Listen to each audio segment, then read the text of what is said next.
Вы смотрите новости Татарстана, в студии Алексей Калиничев. Здравствуйте. Главное к этой минуте. Обновление автопарка, новый вертолет и тест-драйв магистрального тягача. Таким насыщенным выдался визит главы МЧС страны Евгения Зиничева в республику. Вместе с Рустамом Миннихановым они посетили КАМАЗ, Казанский вертолетный завод и пожарно-спасательную часть номер 3 в столице. Что объединяет спасателей и машиностроителей, тему изучил Салават Мухаммадуллин.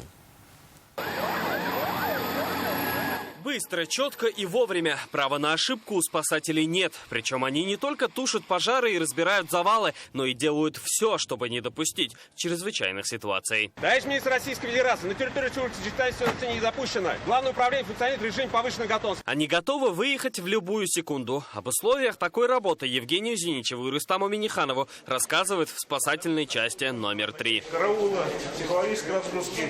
Значит, здесь... Караульные помещения. Одна из новинок спасателей республики – вот этот автомобиль. Хотя, конечно, уникальность здесь вовсе не в КАМАЗе, а вот в этой установке «Кобра». С помощью нее пожарные делают дыру в стене и, по сути, тушат огонь, не подвергая себя опасности. Внимание не только новой технике, но и к изношенной. Уже 3-й год подряд такие автомобили ремонтируют по президентской программе. Рама, мосты новые. Консервации, мы военной консервации берем машины, полностью шасси новые, кабины новые, отсеки новые, насос как новый. заводы. Постоянно обновляется и Центр управления в кризисных ситуациях. Сейчас он собирает данные из 70 информационных ресурсов. Так оперативно удается реагировать на все пожары, капризы погоды и нештатные ситуации. Мониторинга пожароопасной обстановки на территории республики, выявление термических аномалий, также мониторинга гидрологической обстановки. Чтобы поддерживать физическую форму и сдавать нормативы, у спасателей есть свой манеж со специальными тренажерами. Его показывают главе МЧС. Здесь же Рустам Минниханов и Евгений Зиничев возложили цветы к мемориалу погибших спасателей.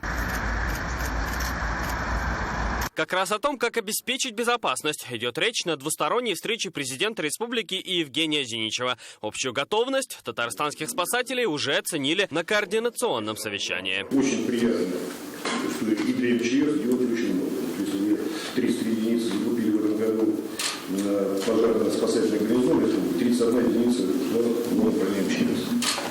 Большое спасибо. В целом, работу наших спасателей оценили положительно. В регионе снижается число техногенных пожаров, а лесных за последние годы вообще не было. Глава МЧС поручил взять на особый контроль режимы работы водохранилищ, чтобы оперативно корректировать уровень воды во время паводков. У нас очень много и водных просторов, и предприятий, поэтому вопросы работы Министерства по чрезвычайным ситуациям для нас очень важны. Как раз сейчас на Казанском вертолетном заводе строят новый вертолет для МЧС. Ход работы и новинки КВЗ посмотрели федеральный министр и президент республики. Уже лично качество продукции татарстанских машиностроителей они оценили в Челнах. Здесь прошел тест-драйв магистрального тягача и презентация спецавтомобилей.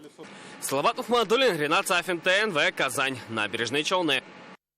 И сегодня Евгений Зиничев и Рустам Минниханов прогулялись по обновленной набережной озера Кабан и Казанскому Кремлю. Здесь, в губернаторском дворце, министр оставил памятную запись в книге почетных гостей. Лаборатория безопасности ГИБДД сегодня появилась и в Татарстане. Это первый передвижной автобус со спецоборудованием. Чем он может помочь детям на дороге, расскажет Илья Хайруддинова. Где драйв, там скорость, где скорость, там опасность. Объяснить это самым маленьким теперь будет проще. Татарстану сегодня подарили первую лабораторию безопасности. Это рыжий автомобиль, внутри которого самокаты, дорожные знаки и даже модель автобуса. Где у нас знак «Пешеходный переход»? Передвижную начинку лаборатории тут же оценили и юидовцы. Тут можно все потрогать, все можно изучить. Я могу себе прям автомобилистом почувствовать. Интересно и внутри лаборатории. К примеру, здесь нас ожидает манекен по имени Александр. Если дети помладше учатся с ним вместе правильно пристегивать ремень безопасности, то дети постарше учатся делать искусственное дыхание. Такие лаборатории созданы по поручению Владимира Путина. В Татарстане яркий автобус первый, а по стране таких уже 39. До конца 2021 года запланировано планируется 46 таких комплексов еще купить и поставить во все субъекты Российской Федерации. В этом году в республике произошло 293 ДТП с участием детей, 5 погибли. На этот комплекс большие надежды возлагает и руководство ГИБДД. Очень уникальное решение, которое воплощает в себе практически все те ситуации, с которыми наши детишки могут столкнуться на дорогах. Расписание лаборатории безопасности в Минобре составит в ближайшее время. Алия Хайрудинова, Александр Лобанов, ТНВ, Казань. Все для своей земли, для процветания родного Татарстана. Сегодня в республиканских СМИ опубликована статья Рустама Минниханова, где он поделился своим видением путей развития Татарстана в ближайшие годы. Базисом для будущего республики, по мнению президента, должны стать 3 основополагающие идеи: межнациональное согласие, самоотверженный труд и развитая экономика. Статью вместе с экспертами изучила Зарина Ахметова. Татарстан – уникальная территория, место силы. Это один из основных моментов, которые в своей статье подчеркивает Рустам Минниханов. Для развития у республики есть все, что необходимо. Выгодное географическое положение, лидерские позиции по многим направлениям. Но главной внутренней силой республики президент называет богатство культур и наций. Только сохраняя межнациональный и межконфессиональный мир и согласие, благодаря сумме сильных сторон каждой культуры и национальных черт народов, Татарстан стал одним из опорных регионов большой, неделимой России. В этом наше прошлое, настоящее. И это единственный путь для нашего успешного будущего. Это тоже является одним из признаков здоровой экономики и здорового субъекта. Мы регион, куда активно едут перспективные люди, студенты, например. Это очень важно. Безопасность, комфортное пребывание. Президент отмечает и ценность труда каждого жителя. Неспроста в этом году Казани присвоено звание «Город трудовой доблести». Трудовые подвиги наших предков должны оставаться нравственными ориентирами и для потомков. В основе успехов республики созидательный труд миллионов людей. Это труд упорный, а в отдельные моменты нашей истории героический. Трудолюбие и самоотверженность, умение содержать в порядке свой дом и работать на общее благо – это наши отличительные черты. И мы гордимся трудовыми подвигами наших отцов и дедов, считаем их нашим нравственным ориентиром. Самоотверженный труд – залог сильной и стабильной экономики. В наше время труд был высшей ценностью личности и общества. В настоящее время труд имеет большое значение для республики. И вот Иннополис, наша молодежь и там работает очень активно, очень успешно. И вот это все общая картина создается, движение нашей республики вперед. То есть у нас есть будущее. Будущее основано на нашей способной, талантливой молодежи. Реализация крупнейших экономических проектов, увеличение переработки нефти за 10 лет более чем в 2 раза, модернизация промышленности, развитие машиностроения и IT-отрасли. Экономические успехи позволяют республике быть регионом-лидером, а это напрямую влияет на качество жизни людей. Особо подчеркну, экономика Татарстана сегодня работает для людей. Экономические успехи – это залог благополучия и стабильности для каждого жителя. Стремление быть лидером, регионом социального и экономического благополучия – третья составляющая, которая определяет нашу работу. Если регион развивает свою экономику, значит, у людей появляются новые рабочие места и так далее, и так далее. Значит, нет той безысходности, которая, к сожалению, существует, не буду называть, но в ряде депрессивных наших регионов. Мы видим, что и новые технологии, и новая реальность позволяют повышать качество жизни. Качество жизни каждого татарстанца.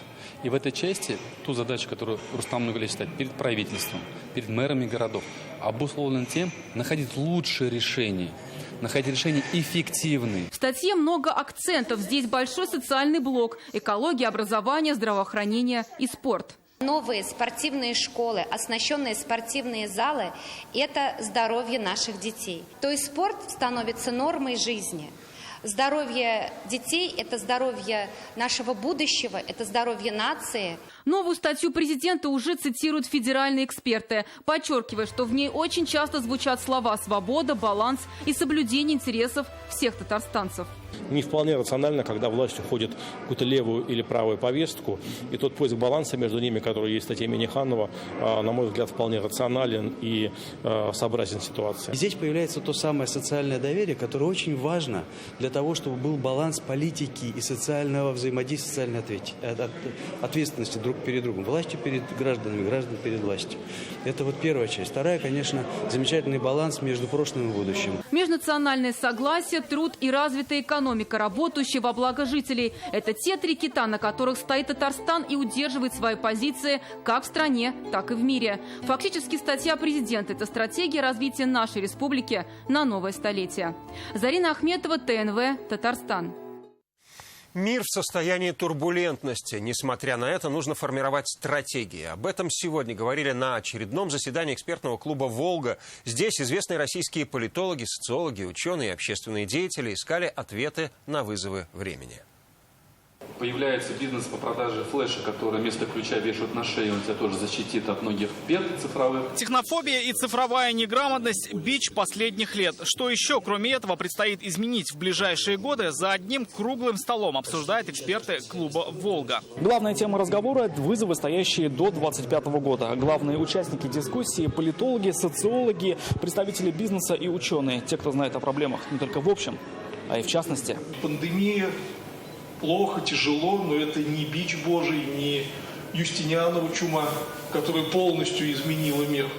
Сейчас все равно нужно идти куда-то дальше. Один из ключевых вопросов – коронавирус. Вживую и в режиме онлайн его обсуждают эксперты клуба. Последствия пандемии они ощутили и на формате своих встреч. Это первая живая дискуссия после снятия ограничений.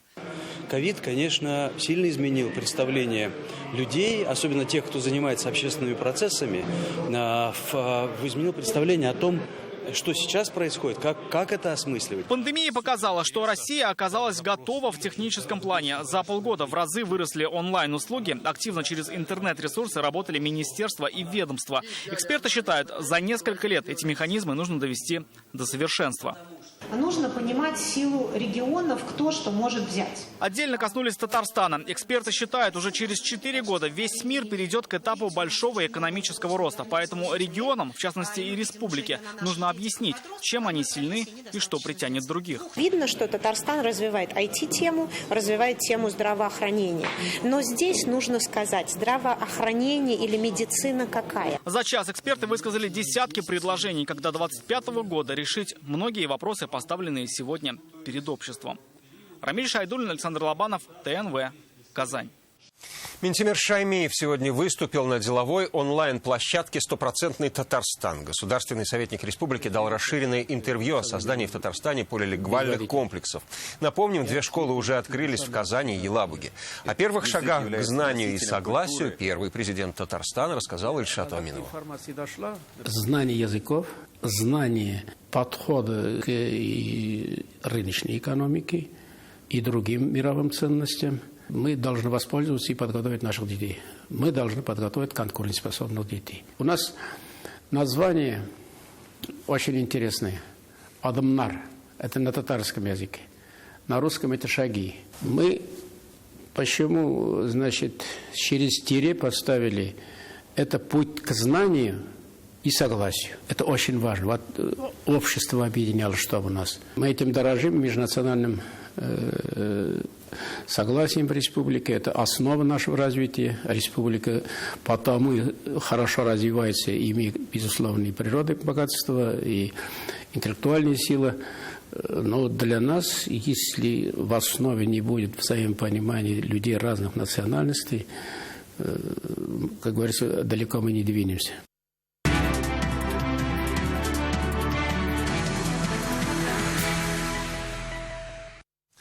Больше 100 блогеров со всей республики впервые станут наблюдателями на предстоящих выборах. Они вошли в мобильную группу наблюдателей. Как будет строиться их работа на участках, они обсудили сегодня с председателем Общественной палаты Татарстана Зилей Валеевой. Опечатаны ли урны, как выдаются бюллетени, оценят блогеры и готовность участка, в том числе и соблюдение норм санитарной безопасности. Наблюдениями они будут делиться со своей аудиторией в соцсетях. Сейчас я чувствую такое, как я, некая часть, связующее звено между выборами, легитимностью и между, собственно говоря, гражданами, которые принимают решения. Это новая политическая культура для нас, для развития политической культуры. Это очень важный, на мой взгляд, шаг. И таким образом будет обеспечена еще большая прозрачность, объективность, а значит и легитимные результаты. Сегодня в Казани завершается нефтегазохимический форум. Свои достижения представили ведущие предприятия отрасли. О показателях деятельности и разработках они рассказали Рустаму Минниханову. Подробности далее в материале. За счет того, что упруго деформирует в процессе перекачки, гасит турбулентные пульсации давления. Вот так будущие нефтехимики познают принцип работы противотурбулентной присадки. Разработка, которой не имеет аналогов в мире, уже несколько лет используется в компании «Транснефть». Благодаря ей повышается и пропускная способность магистральных трубопроводов, и энергоэффективность процесса транспортировки нефти. Производят такие противотурбулентные присадки резидент особой экономической зоны Алабуги «Транснефть Синтез». Энергоэффективность, то есть экономия электроэнергии может достигать 12-15%. Да, если 10% это очень. Проект был реализован в рамках программы импортозамещения, и с запуском этого производства мы получили надежного поставщика отечественного химического продукта для трубопроводных систем. Это лишь один из примеров внедрения современных технологий в компании. Этот год здесь посвятили промышленной безопасности. Поэтому в приоритете обеспечить надежную бесперебойную работу магистральных трубопроводов. За прошедший год мы продиагностировали более 3000 километров магистральных трубопроводов, заменили порядка 116 километров магистральных трубопроводов, внедряли энергооборудование в рамках мероприятий по энергосбережению, меняли на более производительные, более с высоким КПД основное магистральное насосное оборудование. За последние 3 года «Транснефть» Прикамье направил на модернизацию производственной инфраструктуры в Татарстане порядка 30 миллиардов рублей. И эти вложения принесли свои плоды. В том числе и в период пандемии, когда предприятие перешло на удаленный и вахтовый режим работы. Современный мультимедийный стенд и свои новейшие разработки представила и компания «Ритек». Инновационные технологии в области добычи вязкой и высоковязкой нефти на выставке «Нефть, газ, нефтехимия» продемонстрировала компания «Ритек», входящая в группу «Лукойл». Современный мультимедийный стенд компании Рустама Минниханова вызвал особый интерес. 1 сентября территориально-производственное предприятие «Татритек-нефть» отметило свой 25-летний юбилей. Ежегодно предприятие добывает 1 миллион тонн нефти и по этому показателю занимает лидирующие позиции среди малых нефтяных компаний республики. Я хотел бы свой коллектив поздравить с этой прекрасной датой, пожелать всего самого-самого доброго, пожелать здоровья в наше нелегкое время, удачи, терпения. Я уверен, что все будет прекрасно.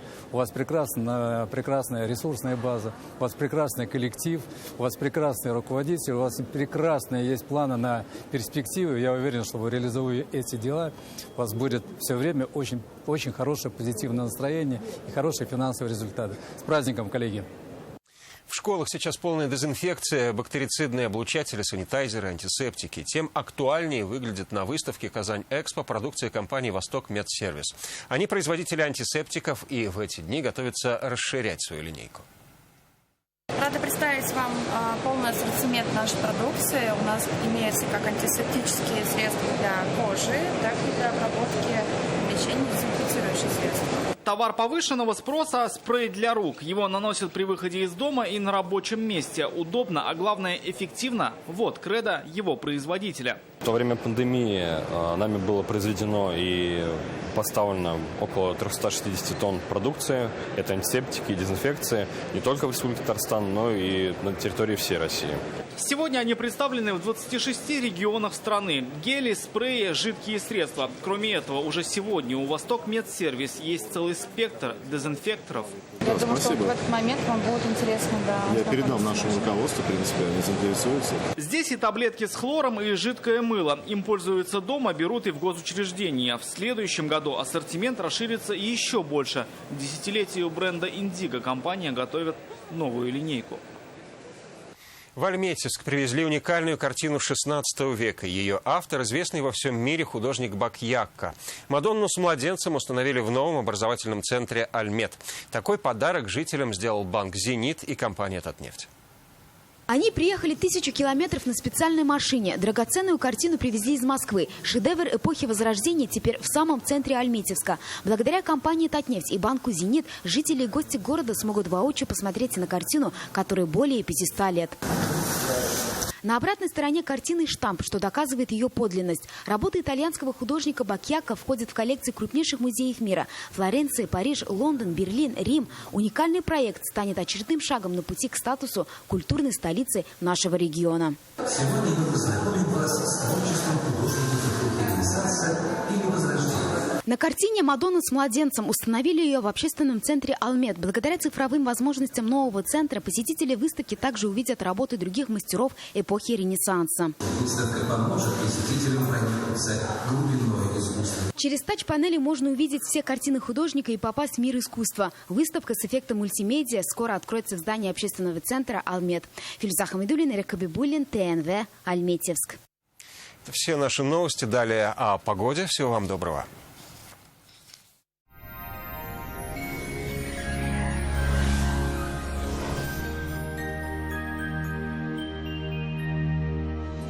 Здравствуйте! Суббота обещает быть по-летнему теплой. Подробности после полезной информации. Компания «Данил Мастер» работает в прежнем режиме с соблюдением всех правил безопасности. Не откладывайте заказ и радуйтесь своей новой кухне или шкафу-купе уже сейчас. Звоните 2-167-166. «Данил Мастер» – с заботой о вас. По данным сервиса Яндекс.Погода, на юго-востоке, в Бугульме, Бавлах, Азнакаево антициклон продолжит радовать теплом и светом и отсутствием дождей. На северо-востоке, Нижнекамске, Набережных Челнах, Елабуге, Ясно, осадки не ожидаются, плюс 20. Без осадков в Агрызе, Менделеевске, Актаныше комфортная теплая погода сохраняется. На северо-западе, в Арске, в Кукмаре, Балтаси небо будет безоблачным. Днем солнечно и тепло, а вот ночью холодно, всего 3 градуса выше нуля. На юго-западе, в Болгаре, Држаном, Буинске переменная облачность. Погода будет вполне комфортной. В центральных районах, Чистополе, в Альметьевске, Мамадыше не ожидаются дожди, солнечная и теплая погода, плюс 20. Погодные процессы продолжают радовать, а мы наслаждаемся красивым началом сентября. Воскресный день также не разочарует. Федеральная сеть медицинских центров «Доктор Ост» лечению самых сложных заболеваний позвоночника и суставов без боли и хирургического вмешательства. За 12 лет в 10 городах России врачами клиники отменено более 39 тысяч операций. Лучший протез – тот, что остался в упаковке. Мы беремся восстановить сустав даже на стадии некроза, без операций, с помощью передовых технологий. Приходите в «Доктор Ост». Убедитесь, вернуть сустав к жизни можно в любом возрасте. Оцените все преимущества новых современных жилых комплексов от компании «Грань». Вам понравится здесь жить. Телефон 2-677-677. Мечта о своей квартире станет реальной в жилом комплексе «Город-парк» Новые Горки от строительной компании «Грань». Квартиры с качественной чистовой отделкой в кирпичном доме. Телефон отдела продаж 2-677-677. В субботу в Казани ожидается ясная погода без осадков. Ночью плюс 8, днем 21 градус тепла. Ветер юго-восточный слабый. Атмосферное давление 763 миллиметра ртутного столба, что выше нормы, влажность воздуха 50%. В магнитном поле Земли без заметных возмущений. О погоде все. В студии была Лейла Латыпова. Всего доброго и до свидания.